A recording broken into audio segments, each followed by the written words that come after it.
তো ভাতটা আমরা খাবো এই পেঁয়াজ টমেটো ওইটুকুনি আছে, আর নেই, ওইটা দিয়ে দুজনে এই ভাতটা খাবো।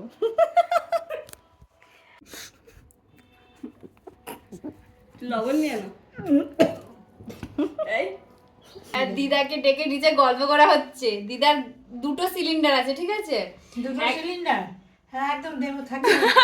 একটা সিলিন্ডার আছে, তাও কাজ একটা সিলিন্ডার সবে 4-5 দিন হয়েছে লাগিয়েছে, আর একটা ভর্তি আছে। তা বলছে আমার মনে হয় আবার কাল পরশু আবার ওইটা লাগাতে হবে, এটা শেষ হয়ে যাবে। লাগাতে হবে। জিজ্ঞেস করো তোমার কবে লাগাতে হবে? কাল পরশুই লাগাতে হবে। আর এই সিলিন্ডারটা কবে ফিট করেছো? কোনটা এটা? হ্যাঁ, ওটা কালকে ফিট করেছি। গতকাল ফিট করেছি। হাসলে কি হবে? হাসলে তো হবে না। যেটা hello everyone, welcome back to my another blog. তো আজকের একটা আমার বাজে দিন তোমাদের কাছে শেয়ার করব। সব থেকে বাজে দিন। কালকে তো প্রচণ্ড ঝড় বৃষ্টি হয়েছিল। ব্লগটা আছে কত তারিখ? তো আজকের হচ্ছে 17 তারিখ, 17 তারিখ বলে অনেকে, কোনটা আমি রাখতে পারছি না, লিখে পড়লে তো যাবে। দেখা যাচ্ছে আমার 16 তারিখ, মানে কালকের রাত থেকে ভীষণ ঝড় বৃষ্টি হয়েছিল, তোমরা জানো তো। আমাদের রুমের অবস্থাটা ঠিক এইরকম। এই জায়গাটার থেকে এত ঝাপটা ধুলো বালি এসছে, সিঁড়িতে ধুলো ছিল অনেক, যেগুলো ঝাঁটিয়ে দিয়েছিল রেখা অলরেডি, পুরো এগুলো নোংরা হয়ে গেছে। ঘরে ঝাপটা ঢুকে পুরো নোংরা হয়ে গেছে। আমাদের মনে হচ্ছে সকালবেলায় উঠে আনন্দের সহিত আনাজ কেটে যাচ্ছে, রান্না করে ঘরটার মোছা হবে, কাজবাজ হবে। আমি ভেবে রেখেছি আমি একটু মাছ নিয়ে আসবো। বিগত 1 মাস ধরে আমি মাছ খাইনি, একটু মাছ খাবো আজকে। মানে বহুদিন বাদে ইচ্ছাটা আমার জেগেছে যে মাছের পিছনে আমি একটা টাকা খরচ করব, ঠিক আছে? এইবার যথারীতি ও আনাজ টানাজ কাটছিল, আমি জানি ও রান্না হওয়ার পরে আমি রান্না করবো। ও আনাজ কেটেছে, এই যে গাজর ব্লা ব্লা ব্লা ব্লা। ভাগ্যিস কাটি, আর ভাগ্যিস আমি সকালে মাছ আনিনি। ও ভাতটা জাস্ট বসিয়েছে, দেখাই তোমাদের। ভাতটা বসিয়েছে, গ্যাস শেষ। ভাতটার অবস্থাটা কত দূর আছে, এই যে ভাতটা এরমভাবে একটুখানি হয়ে আছে, পুরোপুরি হয়নি, গ্যাস শেষ হয়ে গেছে। এইবারে গ্যাস মালিককে আমি ফোন করলাম, গ্যাস মালিক বলল গ্যাসের কথা বলতে পারবো না, আমরা দিতে পারবো না। আমি তো সেটা টাইমটা বলে 1 মাস 1.5 মাস, বলছে অনির্দিষ্টকালের জন্য আমি কোনো গ্যারান্টি দিতে পারছি না, আমি দিতে পারবো না। আমার সাথে গ্যাস নিয়ে এখন যোগাযোগ করো না, কারণ আমি পাচ্ছি না। আদার্স লোকদের যে দেবো সেটাও আমি পাচ্ছি না, যারা একটা বড় অ্যামাউন্ট পে করছে তাদেরকেই দিতে পারছি না, তো আমি আর কি দেবো। এখন আমরা একটা ইলেকট্রিক কুকার কিনবো বলে ভাবছি, কিন্তু দুজনেরই ব্যালেন্স জিরো জিরো। ওই সকাল থেকে ইলেকট্রিক কুকার দেখছি, বলছে পিয়াদি আমি বাড়ি গিয়ে 2 দিনের বেশি থাকতে পারবো না, আমার এখানেই থাকতে হবে। এখন কি হবে আমি জানি না। আর সকালে কি খাওয়া আজকে, আপাতত এখন তো আর ইলেকট্রিক কুকার মনে করলে কেনা যাবে না, আমার মনে হয় বাড়ি চলে যেতে হবে। আর এখানে দিনবেলা কিনে খেতে এত কষ্ট লাগবে। মাছ কিনবো 50 টাকার 1 মাস যাবে, সেটা যদি ভাবতে লাগে যে একটা মাছ খাবো, সেটা 1 মাস ধরে ভাবতে লাগে যে ভাত তরকারি খেতে গেলে তাহলে আমাকে কত টাকা ইনকাম করতে হবে। কি বাড়ি যাবে কখন? বাড়ি যেতে হবে তো, নাহলে আমার কিনে খাওয়ার সামর্থ্য নাই। কেন আমরা এত গরিব? কেন আমরা এত গরিব মনে করলেই কেন জোম্যাটো সুইগি অর্ডার করতে পারি না? কেন একটা ইলেকট্রিক কুকারও পর্যন্ত কিনতে পারছি না? ইসছি, ইনকাম করতে হবে এর জন্য প্রচুর স্ট্রাগল তো করছি, সকাল থেকে তো সব কিছুই করছি, কিন্তু হচ্ছেটা কোথায় জীবনে উন্নতি আমি বুঝতে পারছি না। হে ভগবান, এ বাবা কোলা শুকিয়ে গেছে, ভগবানের প্রসাদ। ভগবান লক্ষ্মী, মা লক্ষ্মী তুমি কদিন আমাদের ঘরে। দিতে হতো। কোনটা কোলাটা? ওই কেদারনাথে? হ্যাঁ, মা লক্ষ্মী তুমি কদিন ধরে আমাদের দিকে তাকাচ্ছ না? প্রথম তোমাকে যখন এনেছিলাম তুমি লক্ষ্মীর বন্যা বইয়ে দিয়েছিলে, কিন্তু এখন কেন দেখছো না? বাড়িতে ফোন করে এখন টাকা ভিক্ষা চাইছে, কুকার কিনবো, টাকা দাও গো। আমার কাছে 1000 আছে, তুমি 1000 টাকা দাও গো। না ইলেকট্রিক কুকার।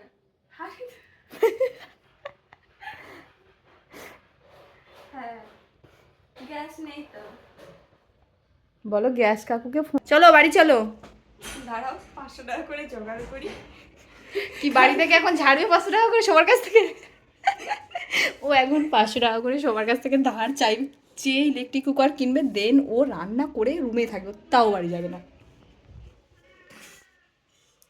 কল করছি মামাকে। এবার মামার ধরেছে। কিছুক্ষণ আগে মাসির সাথে কথা বলছিলে? মা, মার পরে মামা, মামার পরে মাসি যাবে। এক্ষুনি আমাদের ঘর মালিক এলো, বললাম দাদা আমাদের একটা এরকম গ্যাস লাগবে, গ্যাস শেষ হয়ে গেছে। আমাদের ঘর মালিক গ্যাস গ্যাস মালিক যিনি ছিলেন ওনাকে ফোন করলো, তো গ্যাস মালিকের উত্তরটা এটা ছিল যে আমরা নিজেরাই দেশের বাড়িতে চলে যাচ্ছি, গ্যাস পাচ্ছি না বলে। আমি বলছি গ্যাস পাচ্ছি না বলে দেশের বাড়ি চলে যাচ্ছে, কাঠ উনুনের জাল দিয়ে রান্না করে খাবে, তো আমরা কি করব। 2 hours later. ফোন করে ক টাকা ইনকাম করলে? 500 টাকা ইনকাম হয়েছে। হ্যাঁ এবার আরেকজনকে 500 টাকা চাইবো। হ্যাঁ আমার ব্যাংকে আছে এই 2 মতো আছে, 1.5 মতো তুলো। হ্যাঁ হ্যাঁ হ্যাঁ 500 টাকা ইনকাম হয়েছে। হুম। এবার আরেকজন কার কাছ থেকে ইনকাম করেছো? মামা, বড় মামা। বড় ওইটার মতো বলো মামা। হ্যাঁ বড় মামা। আর কার কাছ থেকে এখন বাকি আছে? মাসি বাকি আছে। আর একটা আরেকজনের কাছ থেকে চাইবো, হুম। একটা আমার ব্যাংক দিয়ে তুলবো। তারপরে আমাদের খাবার রেডি। পরের সপ্তাহে, পরের সপ্তাহে শুক্রবার যাব, টাকা জোগাড় করবো, গুটাবো, তারপর ওর মামা মাসিগুলো ছিল বলে ওর জীবনে বেঁচে গেল। মাসি যখন বাড়ি যাবে, মাসির সাথেও বাড়ি যাবে, টাকা খরচ হবে না। আমার মাসি উল্টে 200 টাকা দেবে, আবার বলো মাসি খাবার কিনে দাও। আবার মাসি আবার বাড়িতে যাবে সর্ষের তেলের ভান্ডার নিয়ে, মানে বোতল নিয়ে তেল আনবে বাড়ি থেকে, তেল, চাল, সবজি, ডাল সব।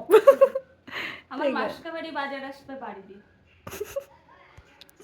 पूरे এই লড়কি কা সোয়াগ দেখ পা রে হো, মানে সিলিন্ডার কেনার জন্য একটা ইন্ডাকশন কেনার জন্য মামা মাসির কাছ থেকে 500 টাকা করে নিচ্ছে, আর এখনো স্বপ্ন দেখছে ওয়ার্ল্ড ট্রাভেল করবে, মানে একটা যে একটা ইন্ডাকশন কেনার জন্য পুরো ফ্যামিলির কাছে 500 টাকা নিচ্ছে। তারপরে আমরা ভাবছি কি আমরা ঢাকুরিয়া গিয়ে 5 টাকার ডিম ভাত খেয়ে আসবো, এখন বলছে মায়াপুর যাবো চলো, খিচুড়ি পাবো ফ্রিতে। 2 hours later. এখন আমাদের খাবার সময় হয়ে গেছে, 3টে বাজে মনে হয়, 3টে না 2:15, সরি। তো ভাতটাই ভাপিয়ে হয়েছে, আধা কাঁচা সেদ্ধ কি হয়েছে জানি না, এটা তো ভাতটা আমরা খাবো এই পেঁয়াজ টমেটো ওইটুকুনি আছে, আর নেই, ওইটা দিয়ে দুজনে এই ভাতটা খাবো। ও মাই গড, হাসি সবজি যে নেই তা নয়, সবজি আছে। এখন দেখছি কোনো উপায় নেই। আমার পাশে যারা রুমমেট থাকে তাদের ছোট ছোট গ্যাস, তাদেরও দুদিন বাদে শেষ হয়ে যাবে, তো আমরা বলতেই আমাদের কেমন লাগছে যে বলবো যে আমরা কিছু করি, কারণ ওদের গ্যাস শেষ হলে তখন কোথায় যাবে। যাই হোক, এখন এই কাঁচা লঙ্কা পেঁয়াজ টমেটো ডলে আমরা ভাত খাবো। বাড়ি যাবো, এইগুলো তারপর বাড়ি বাড়িতে যাবো। মা মাখা করতো, বুঝলে, তখন খেতাম না, এখন এগুলো খেতে হচ্ছে, কিছু করার নেই। কিন্তু আমার অসুবিধা নেই, আমি বরাবরই এরকমই খাই। আমি খেতাম না, ও খায় না, কিন্তু আমি এগুলো পছন্দ করি, অসুবিধা হয় না। মানে মাখা করে বলে যে সোনা একটু খেয়ে দেখ কি সুন্দর টেস্ট। আচ্ছা না থাক, তুমি খাও, আমার অভাব পড়েনি, তুমি খাও। এবার অভাবটা পড়েছে, চলো ভাত খাই। মা ভাত তো পুরো শক্ত, একা ভাত কিরকম ভাত হয়েছে, ব্যাস এটা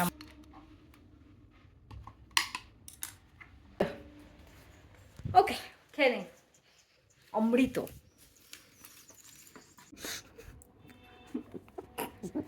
লবণ নিয়ে না এই দো একটু।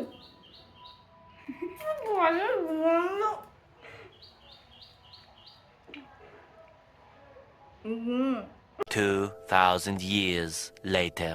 এখন ধরে বিড়ালটা জল খাচ্ছিল, ও একদম আমাদের ঘর ছাড়তে চায় না, এত আলালে দুলালি পেয়ে গেছে, তারপর প্রেগনেন্ট আছে তো ওই জন্য ওকে একটু প্রিন্সেস ট্রিটমেন্ট দেওয়া হচ্ছে। এখন আমাদের ঘর ঝাড়ানো চলছে, আমাদের রেখা পাত্র বাড়ি নিয়ে যাবো এই আমি। ওটাও বাড়ি বয়ে নিয়ে যাবে, যেতে যেতেই ফেটে যাবে, কাঁচের বোতলটা যেরকম ফাটিয়েছো। ও তাই বলো, ওগুলো নষ্ট সব হয়ে যায় যদি, কবে আসবো তা ঠিক নেই, অনির্দিষ্টকাল। চালটা এত বাজেভাবে সেদ্ধ হয়েছে তো ওইটাই। তো আমাদের আগে যে রুমে থাকতো সেই রুমের পাশে যে ভাইটা থাকতো, আমাদের বাড়ির ধারেরই আমার একটা ভাই থাকে, তো ওকে আমি রিকোয়েস্ট করলাম যে আজকে রাতটা তোর ওখানে এই লাউটা আছে, এই লাউটা দিয়ে চিংড়ি মাছ কিনে আনবো, লাউ ঘন্ট করবো আর ভাত করবো। তো আমি ওকে বললাম আজকে রাতটা আমাদেরকে প্লিজ করতে দে, কালকে থেকে তোর বিরক্ত করবো না, কালকে থেকে তোকে আর বিরক্ত করবো না, আমরা বাড়ি চলে যাবো, আজকে রাতটা একটু করতে দে। তা বলছি না না কোনো অসুবিধা নেই। আমি বললাম ঠিক আছে তাহলে লাউ ঘন্ট করবো, তো তরকারি করতে হবে না, আমি তোকে দিয়ে দেবো। আগে যখন আমরা থাকতাম না, ওকে হাফ দিন দুপুরে রান্না করতে হতো না, আমি দিয়ে দিতাম তরকারি, আমি যা করতাম দিয়ে দিতাম, মাছ মাংস ভালো মন্দ করলে ওকে দিতাম। এই গাছটা আমার বার্থডের দিন আমার বাবা বন্ধু দিয়েছিল, কি সুন্দর না, টপটাও তাই। এত বড় মিরর চাকরি থেকে 2,000 years later. এখন হচ্ছে আমাদের আগের রুমটায়, যে আমাদের পাশের রুমটা এখন ভাড়াটিয়ারা চলে এসছে। আর পাশের রুমে ভাইটার রুমে রান্না করতে। তো আমাদের হচ্ছে ইনি হচ্ছে আমাদের মালিক লোক, ঘর মালিক দিদা। গরমালি আর দিদাকে ডেকে নিচে গল্প করা হচ্ছে। দিদার 2টো সিলিন্ডার আছে, ঠিক আছে? দুটো সিলিন্ডার, হ্যাঁ একদম দেবো থাকবে। একটা সিলিন্ডার আছে তাও কাজ একটা সিলিন্ডার সবে 4-5 দিন হয়েছে লাগিয়েছে, আর একটা ভর্তি আছে। তা বলছে আমার মনে হয় আবার কাল পরশু আবার ওইটা লাগাতে হবে, এটা শেষ হয়ে যাবে। লাগাতে হবে, জিজ্ঞেস করো তোমার কবে লাগাতে হবে। কাল পরশুই লাগাতে হবে। আর এই সিলিন্ডারটা কবে ফিট করেছো? কোনটা এটা? হ্যাঁ, ওটা কালকে ফিট করেছি, গতকাল ফিট করেছি। হাসলে কি হবে? হাসলে তো হবে না, যেটা সত্যি কথা সেটা বলছি। এটা হচ্ছে দিদার লজিক। দিদা সিলিন্ডার অর্ডার দেবে, আসবে, যেদিন লাগাবে তারপরের দিন সিলিন্ডার মালিককে ফোন করে বলবে আমার গ্যাস শেষ, এক্ষুনি আমাকে দিয়ে যাও। তাই তো মনার বরকে বলবো ও সঙ্গে সঙ্গে লিখে দিলে কি হবে? সঙ্গে সঙ্গে তো আর দেবে না, অনেক গ্যাস জমা হয়ে রয়েছে। তাই এই হচ্ছে ব্যাপার। আমাদের তো গ্যাস শেষ, তো দিদাকে বলছি দিদা তোমার সিলিন্ডার একটা দাও তো দিন। হ্যাঁ দরকার ছিল, আমার শেষ হয়ে গেছে। দরকার ছিল তো, দিলেই তো আমি রেহাই পেতাম। না না, একদমই না। আমি তো যাওয়ার জায়গা আছে, তুমি কোথায় যাবে তোমার শেষ হলে? সেই তো ওটা একদমই আমরা করি না। তো আমাদের এই লাউ কেটেছে, চিংড়ি মাছ নিয়ে এসেছে 100 গ্রাম। চিংড়ি মাছ দিয়ে লাউ ঘন্ট করবো এখন। চিংড়ি মাছ বেছে রেখেছিস? না না, এই তো কাটবো এখন কাটবি? হ্যাঁ। তো এই হচ্ছে বিষয়। এখন ভাইয়ের রুমে উঠে ঠেলেছি, রান্না করছি। যদি পলাশ না থাকতো কি করতাম। পড়াশোনা থাকলে আমরা দুপুরে কি বাজে জিনিস খেয়েছি জানো? অনেক বাঁচায়, সত্যি কথা। পলাশ না থাকলে আমরা কোথায় যেতাম। শুধু এই ব্যাপারে না, পলাশ অনেক সময় আমার তো খুব ইয়ে, ওই পলাশ ছাড়া আমি কিচ্ছু জানি না। আমার কথা মনে পড়ে না তোমার? তোর কথা? হ্যাঁ, তুই মানে কি বলবো, এইখান থেকে এইখানে নড়তে হলে তোর কথা মনে পড়ে। তাহলে তাহলে তাহলে বল কি? এত ভালোবাসি আমার দিদা। তোমার কথা আমরাও তো মনে করি, আমরাও তো আসি অবশ্যই। আমরা যেদিন রুম ছেড়ে দেই চলে গেছি, তারপর দিন দিদা আমার রুমে হাঁটতে পারে না, পাহাড় তো পুরো ফোলা ফোলা, হাঁটতে গিয়ে আমার রুমে যেতে গিয়ে হাত ভেঙেছে। 1 মাস হসপিটাল ভর্তি। কি বলতে হবে। কি অবস্থা, হুম, মনে ছিল তাই ওর ওইখানে থেকেই তো চিকিৎসা হলো। পা ঠিক করলাম। এই হচ্ছে না, প্রসাদ করেছি পিয়া রে পিয়া। তোরে আর এখানে হ্যাঁ। ভালো লাগে, প্রসাদগুলো নষ্ট হয়ে যাবে, অথচ ওই গেছি দিতে আর 3 ডিগ্রি খেয়ে পরে সে 1 মাস ভুগলাম। 3 ডিগ্রি পরে। হ্যাঁ। এই হচ্ছে ব্যাপার দিদার। 3 ডিগ্রি খেয়েছে, খেয়ে হ্যাঁ মাথা টাথায় লাগলো, হ্যাঁ, লাগলো, ভালোই লেগেছে। গালে লাগলো টাগলো। যাই হোক, হ্যাঁ। উনি কেউ যদি বলে এই কারোর কিছু, আমার রুমে যারা আগে রুমমেটরা থাকতো সব আমার নাম দিয়ে, তুমি পিয়ার সাথে বুঝে নিও, পিয়া বলেছে তাহলে দিদা রাজি। হ্যাঁ, পিয়া বলেছে মানে ঠিক আছে। A few moments later.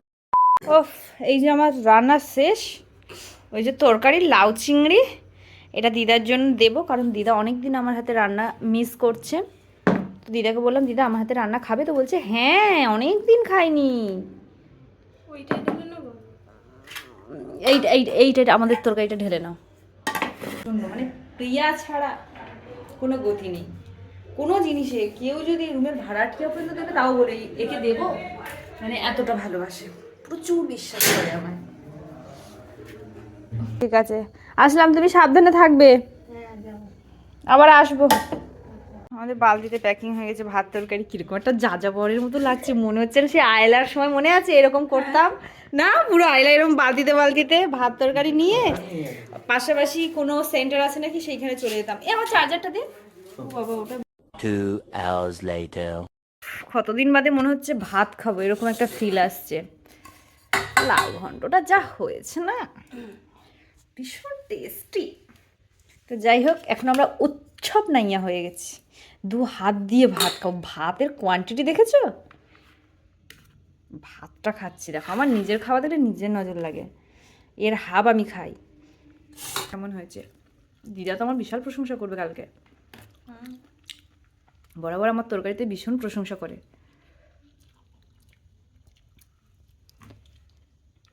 বলো ঝাল ঝাল হয়েছে তেতো তেতো তেতো লাগছে না ঝাল বলে ঝাল হবে না, আমি লঙ্কা কেটেছি, আমি রীতিমতো আমি হাত জ্বালা করছে, আমি বলছি হয়ে যাবে, ঝাল হবে না, আরো 2-4টা দাও।